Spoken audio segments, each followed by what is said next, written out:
오늘 함께 나누실 말씀 출애굽 희망의 땅 가나안을 향하여 우리 함께 말씀을 나누시겠습니다.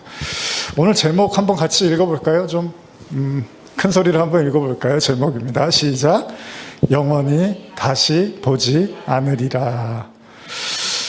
제가 이 설교 준비하면서 저희 이제 출애굽기 강의 26번째 시간인데요. 그런 생각을 하게 됐어요. 원고에는 제가 쓰진 않았는데 혹시 영원히 보고 싶지 않은 사람 있으십니까? 다시는 내가 마주치지 않았으면 좋겠다. 그 가요 중에 아마 그런 노래가 있었던 것 같아요. 요즘 가요 중에 다시는 마주치지 말자 뭐 이런 노래도 있었던 것 같은데 혹시 여러분들 마음속에 다시는 만나고 싶지 않은 사람이 있나요? 원래 있으면 안 되죠, 사실. 그죠? 우리 그리스도인들은 원수도 사랑해야 되니까. 제가 이제 농담 반, 진담 반으로 말을 하는 게 사실은 여기서 우리가 미워하는 사람이 있으면 안 돼요. 우리가 사는 삶에서. 왜냐하면 천국에서 그 사람이 갔는데 있는 거예요. 그럼 어떻게 해요? 거기서 또 잘 지내야 되잖아요. 여기서 못 지냈는데. 그러니까 성도는 사실은 미워하는 사람이 있으면 안 되는 게 맞죠. 예수님이 원수를 사랑하라고 이제 하신 건데. 근데 오늘 제목은 또 영원히 보지 않으리라 이러신다고요. 이게 제가 쓴 게 아니라 성경에 있는 구절을 그대로 인용을 한 거거든요. 오늘 본문에 나오는. 그럼 뭘 하나님이 다시는 보지 않게 하실 건가? 그런 얘기입니다. 하나님이 성도가 이 땅을 살아가면서 다시는 마주치지 않게 하시고자 하는 일이 있대요. 그거에 대한 이야기를 오늘 하려고 하는데 그래서 한번 질문 던진 거예요. 혹시 여러분들이 제가 질문을 던지는 순간 다시는 보고 싶지 않은 사람 하는 순간에 떠오른 사람이 있다면 있으신가요 혹시? 이래저래 아마 크고 작은 이해관계 때문에 그런 사람이 있을 수도 있고 없을 수도 있겠죠. 어쨌든 간에 하나님이 이 땅에서 우리에게 다시는 만나지 않게 할 어떤 대상에 대한 이야기를 오늘 하고 계십니다. 한번 말씀 읽어볼까요? 출애굽기 13장 17절에서 18절입니다. 시작. 바로가 백성을 보낸 후에 블레셋 사람의 땅의 길은 가까울지라도 하나님이 그들을 그 길로 인도하지 아니하셨으니 이는 하나님이 말씀하시기를 이 백성이 전쟁을 하게 되면 마음을 돌이켜 애굽으로 돌아갈까 하셨음이라. 그러므로 하나님이 홍해의 광야의 길로 돌려 백성을 인도하심에 이스라엘 자손이 애굽 땅에서 대열을 지어 나올 때. 자, 오늘 말씀은 지난 출애굽기에 지난번에 나눴던 말씀의 일부분을 제가 먼저 읽은 겁니다. 원래는 오늘 14장을 나누는 건데 13장 17절 18절을 나눈 이유가 뭐냐면요, 이스라엘 백성이 드디어 애굽에서 탈출을 했어요. 종살이에서 드디어 자유와 해방을 맛봤습니다. 그런데 하나님이 그 다음에 그들을 어디로 이끌고 가냐 하면 여러분들이 잘 아시는 홍해로 이끌고 가십니다.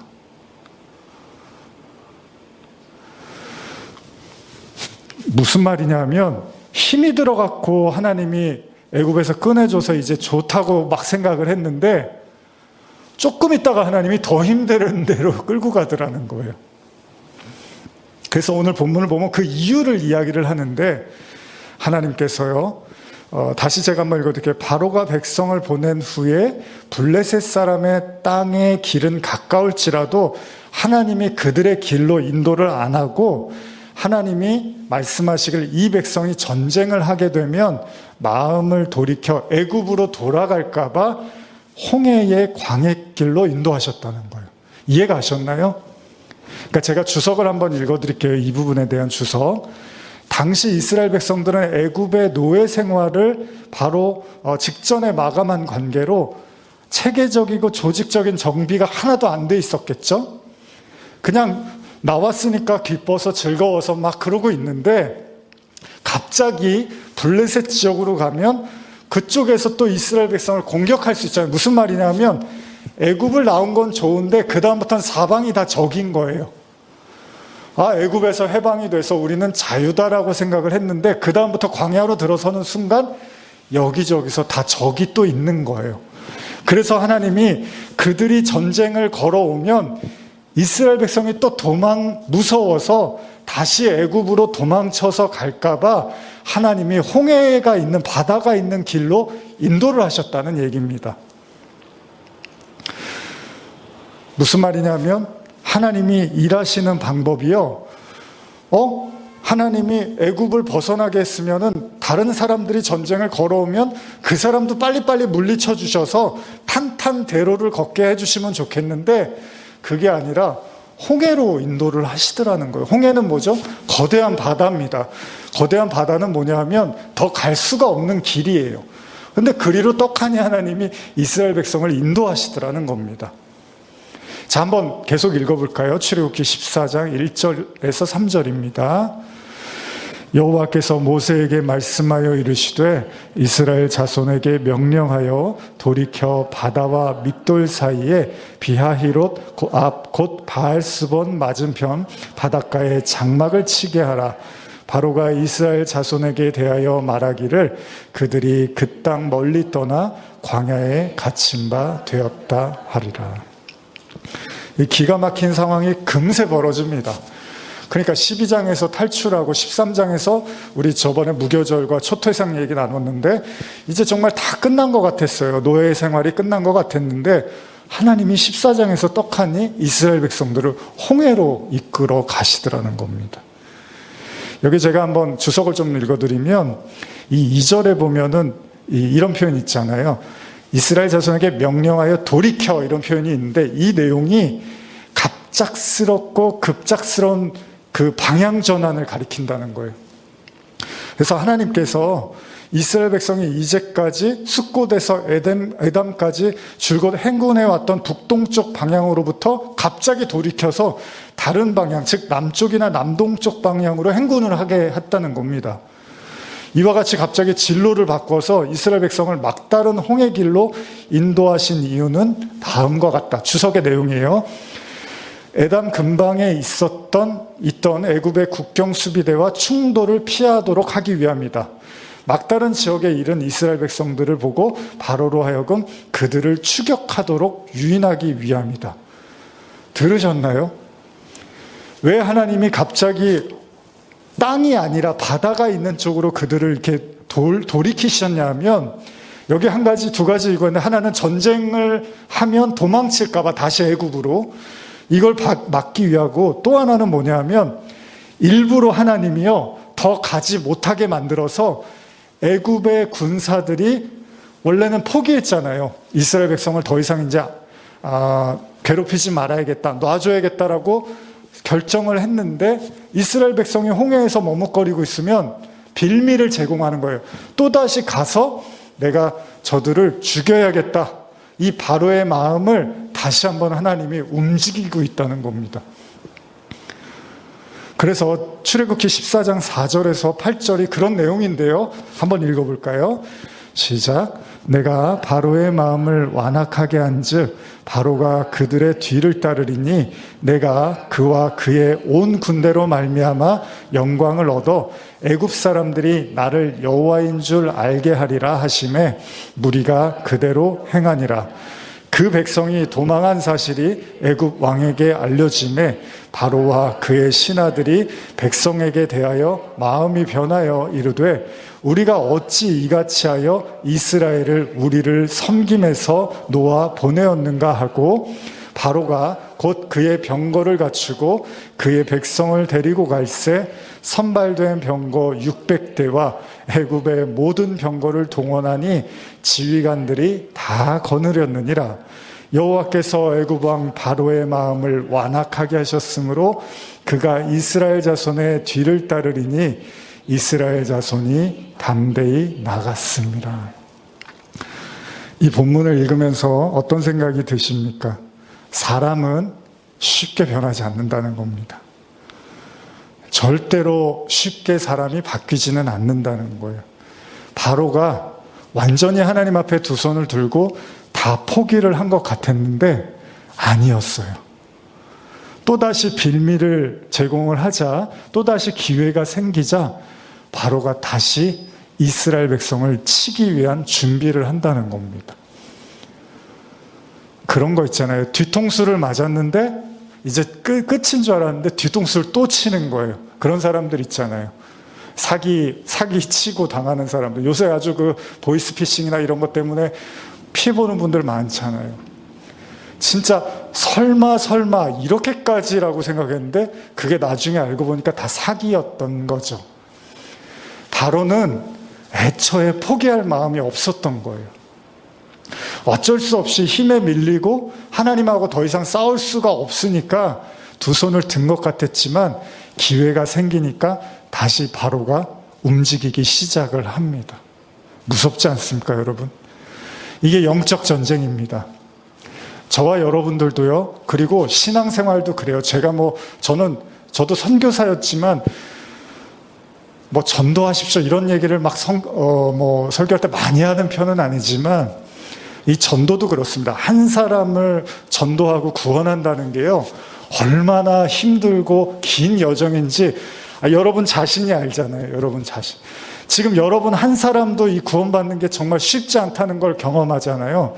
근데 우리가 다른 사람을 위해서, 구원을 위해서 기도한다는 것은 엄청난 일입니다. 사실은 하나님을 믿지 않는 사람들의 마음은 다 바로와 같거든요. 강팍해요. 하나님이 싫어요. 왜 하나님에 대한 얘기도 듣고 싶지 않아요. 요즘 젊은 10대들 더 그렇죠. 제 아이도 가끔 그런 얘기를 하지만 하나님 관심 없어요. 듣고 싶지 않고 설교를 뭐하러 들어요? 도움이 하나도 안 되는, 공부하는데 하나도 도움 안 되는데 그런 말씀 뭐하러 보고 듣습니까?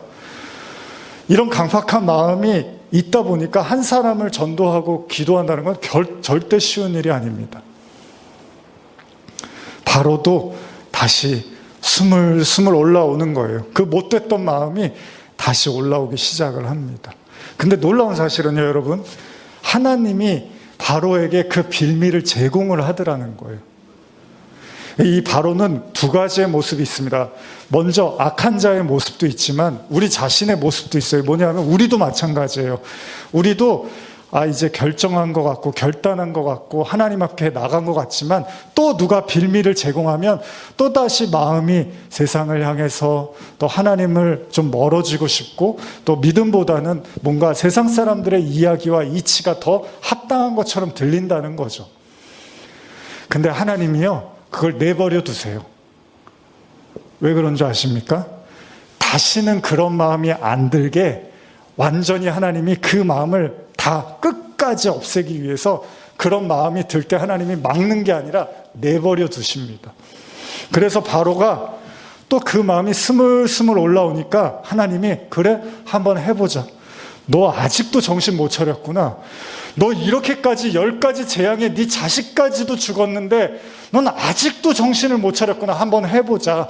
하나님이 바로에게 빌미를 제공하는 거예요. 이제 바로는 큰일 났습니다. 이제 자기 자식뿐만 아니라 이제 자기도 죽게 생긴 거예요. 근데 바로는 그걸 몰라요. 그야말로 기막힌 상황. 여러분, 하나님은 누가 그러더라고요. 여러분 1, 2, 3, 4, 5, 6 이게 뭐죠? 숫자잖아요. 근데 제가 2, 4, 6, 8 이렇게 하면 뭐죠? 띄엄띄엄 읽은 거죠. 하나님을 띄엄띄엄 보는 사람들이 있어요. 사람들이 그냥 자기 편한 대로 생각을 하는데 절대 하나님은 그렇지 않습니다. 지금 바로한테 일부러 하나님이 미끼를 던지고 바로의 그 사악한 마음을 충동해서 끝장을 보려고 바로를 지금 초대하고 있는 거예요. 여러분, 이스라엘 백성들이 궁지에 몰린 게 아니에요, 사실은. 지금 홍해 앞에서 이스라엘 백성이 이제 조금만 있으면 난리가 납니다. 바로가 또 우리를 쫓아오네? 우리는 나갈 수도 없는데 홍해 앞에서. 근데 진짜 궁지에 몰린 건 이스라엘이 아니라 바로예요, 사실. 이게 영적인 눈을 뜨면, 저도 요새 건강 때문에 기도해 주시고 또 여러분들도 어려움들 있지만 우리가 그냥 인간적인 눈으로 보면 우리가 궁지에 몰린 것 같잖아요. 그게 아닐 수도 있어요. 우리를 대적하고 방해하고 우리의 발목을 붙잡고 하나님께 나가는 걸 막는 그들이 궁지에 몰리고 있는 걸 수도 있어요. 너무 염려하지 마십시오. 성도는 너무 걱정하지 마세요. 어차피 홍해를 여는 거는 인간이 할 수 있는 일은 아닙니다. 그러면 우리는 그냥 홍해에 있으면 돼요, 앞에. 거기서 얘기 나누고 맛있는 거 먹고 서로 이렇게 북돋아주고 기도하면 되는데 사람이 어찌 그렇습니까? 그게 안 되죠. 말씀 읽어보겠습니다. 14장 10절에서 12절입니다. 시작. 바로가 가까이 올 때 이스라엘 자손이 눈을 들어 본즉 애굽 사람들이 자기를 뒤에 이른지라. 이스라엘 자손이 심히 두려워하고 여호와께 부르짖고 그들이 또 모세에게 이르되 애굽에 매장지가 없어서 당신이 우리를 이끌어내어 이 광야에서 죽게 하느냐. 어찌하여 당신이 우리를 애굽에서 이끌어내어 우리에게 이같이 하느냐. 우리가 애굽에서 당신에게 이른 말이 이것이 아니냐. 이르기를 우리를 내버려 두라. 우리가 애굽 사람을 섬길 것이라 하지 아니하더냐. 애굽 사람을 섬기는 것이 광야에서 죽는 것보다 낫겠노라. 어떠세요, 집사님? 이 이스라엘 백성의 모습. 조금 있다가 얼마 전에 애굽에서 나와서 좋아했는데 또 사람들 마음이 차라리 광야에서 죽는 게 낫지 이러는 거예요. 이 우리들의 마음이 다 이렇게 바람에 날리는 갈대 같은 거죠.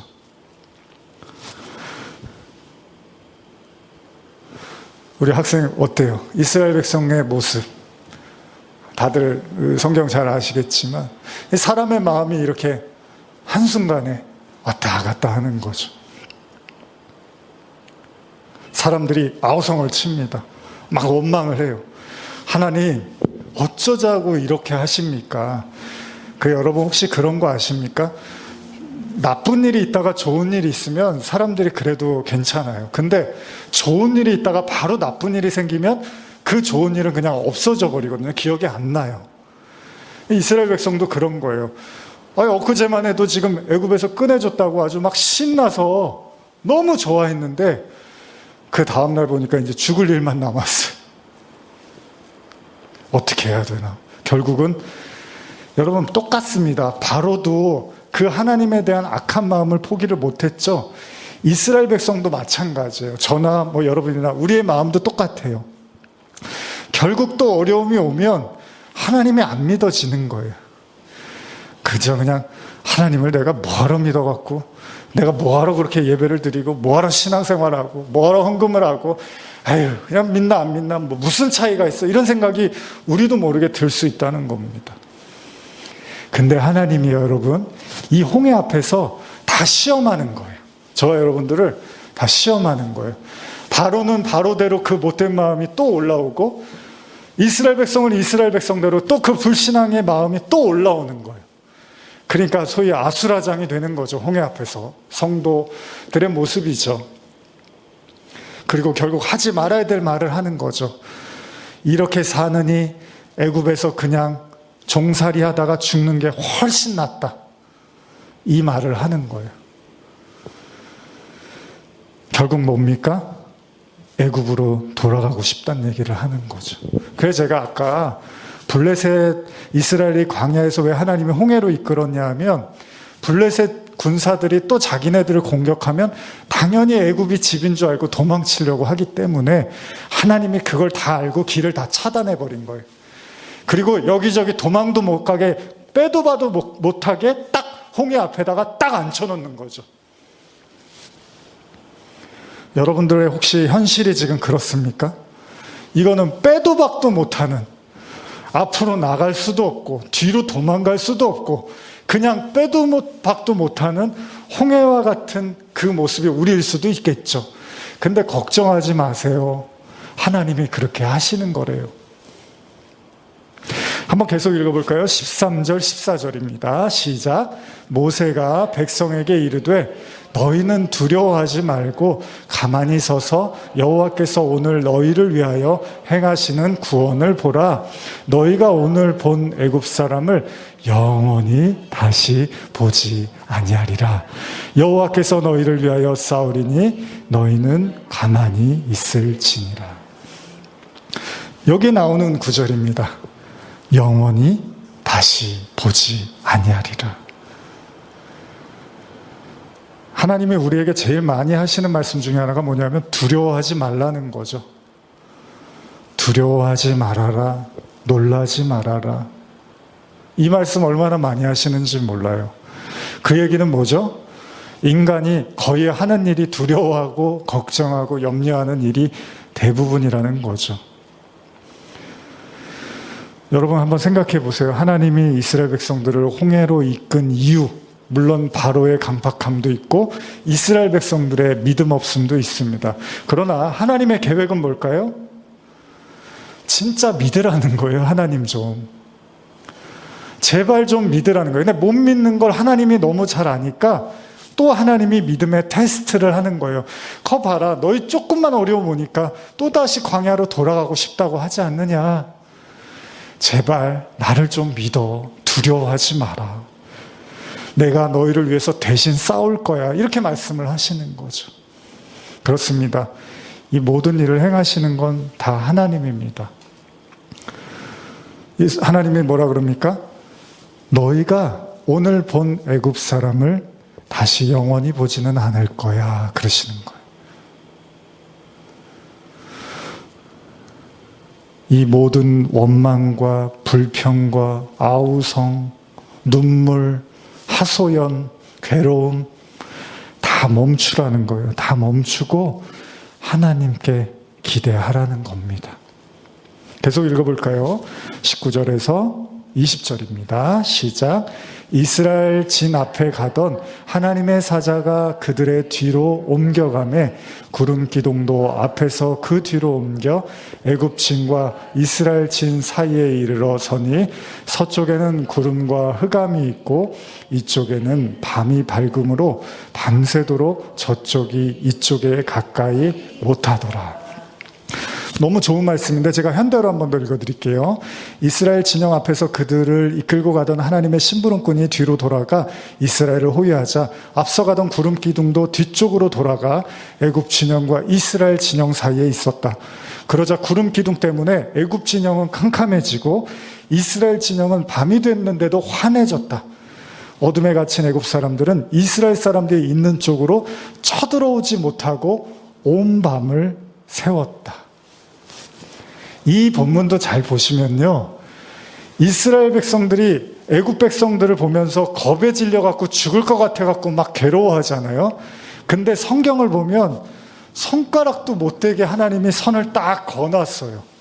아예 건드리지도 못하게 저쪽은 어둠, 이쪽은 빛으로 하나님이 손을 딱 거놨다는 거예요. 여러분, 설교자는 뭐 하는 사람이죠?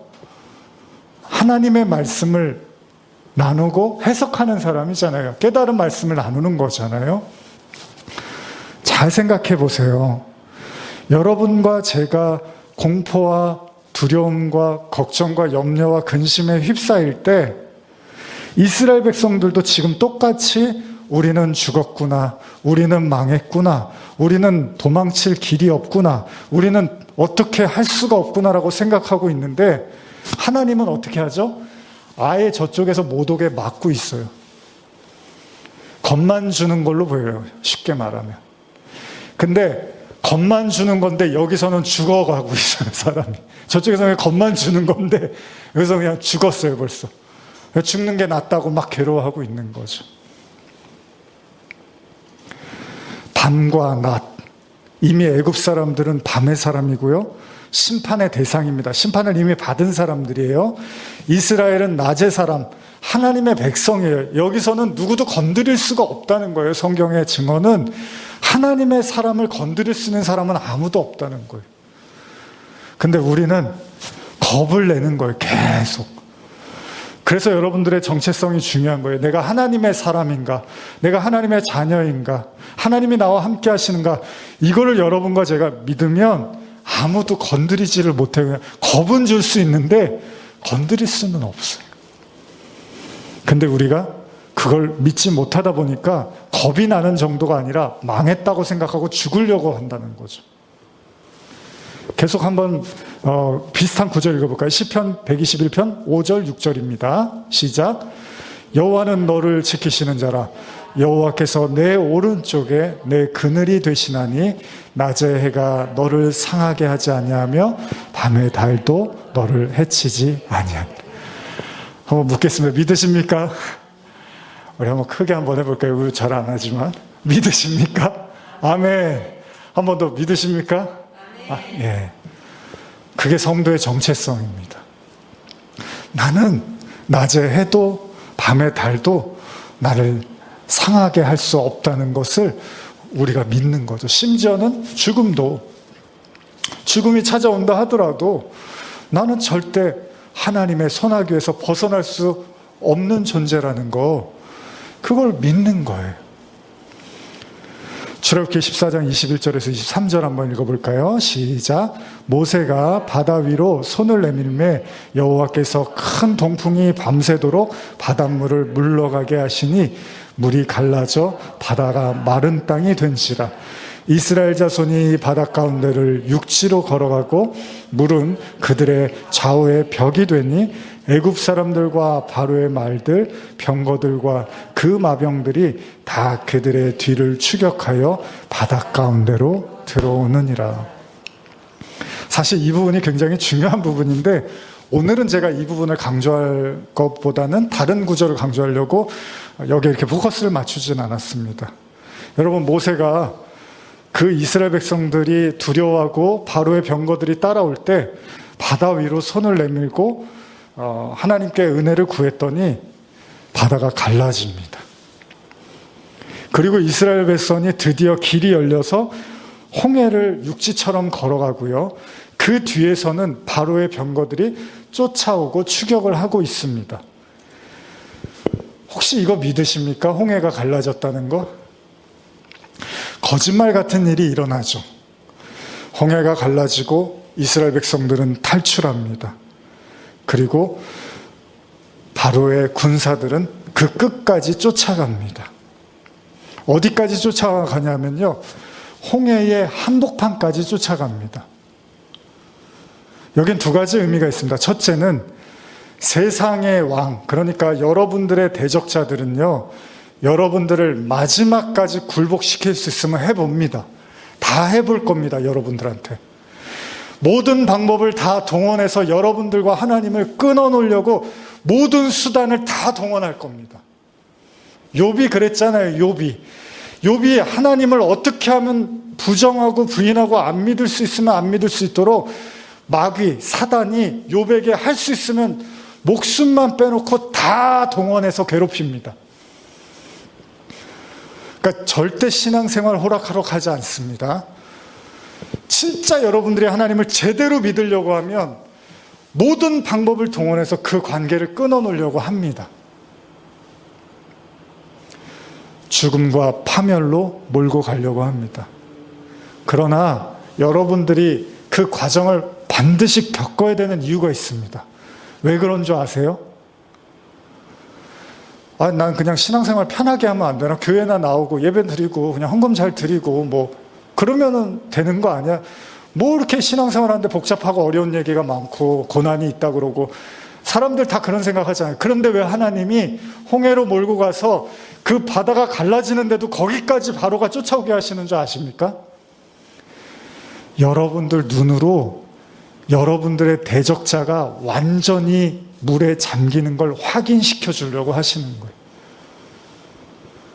나를 그렇게 괴롭히고 못살게 굴고 하나님과의 관계를 망가뜨리고 끊어놓으려고 했던 그 세력이 내 눈으로 확인하라는 거예요, 하나님이. 그들이 너 앞에서 아무런 힘도 쓰지 못하고 결과적으로는 굴복하는 그 사실을 네 눈으로 확인하라는 거죠. 그게 신앙생활입니다, 여러분. 아무 일도 안 일어나고 평탄하고 그러다가 잘 믿다가 천국 가면 오케이. 이게 신앙생활이 아니라 그 지긋지긋하게 나를 괴롭히고 고통을 주고 하나님과의 관계를 방해하던 그 세력이 내 눈앞에서 완전히 무너져 가는 걸 보라는 거예요. 그럼 우리가 어떤 믿음이 생기죠? 나를 무너뜨릴 수 있는 건 아무것도 없구나.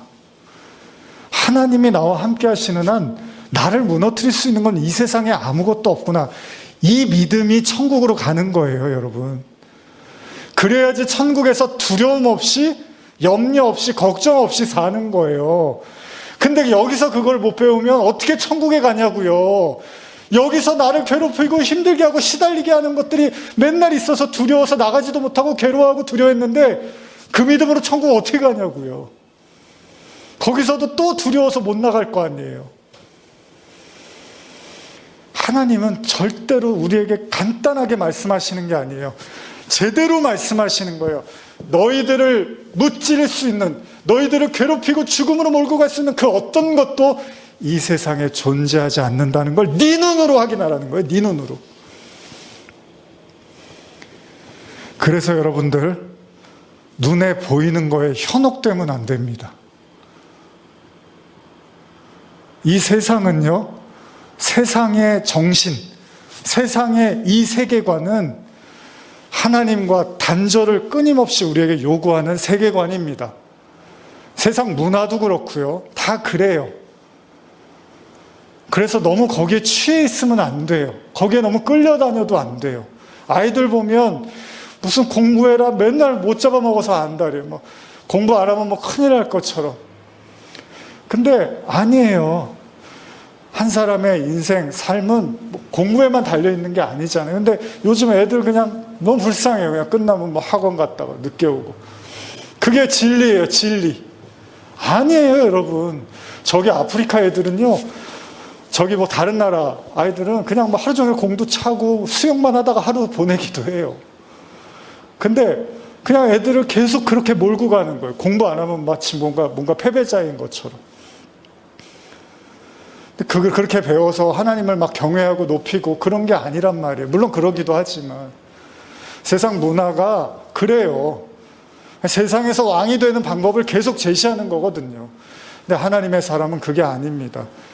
하나님과 어떻게 하면 더 가까이 나가는지를 계속해서 나누고 기도하고 배우는 데가 교회인 거죠. 눈에 보이는 거에 너무 현혹될 필요 없습니다. 세상의 발악은, 또 우리의 대적자들의 발악은, 하나님의 대적자의 발악은 여러분들 눈앞에서 파멸을 목도하게 되실 겁니다. 두려워하지 마십시오. 계속 한번 말씀 읽어볼까요? 24절에서 28절입니다. 시작. 새벽에 여호와께서 불과 구름 기둥 가운데서 애국 군대를 보시고 애국 군대를 어지럽게 하시며 그들의 병거 바퀴를 벗겨서 달리기가 어렵게 하시니 애국 사람들이 이르되 이스라엘 앞에서 우리가 도망하자. 여호와가 그들을 위하여 싸워 애국 사람들을 치시는도다.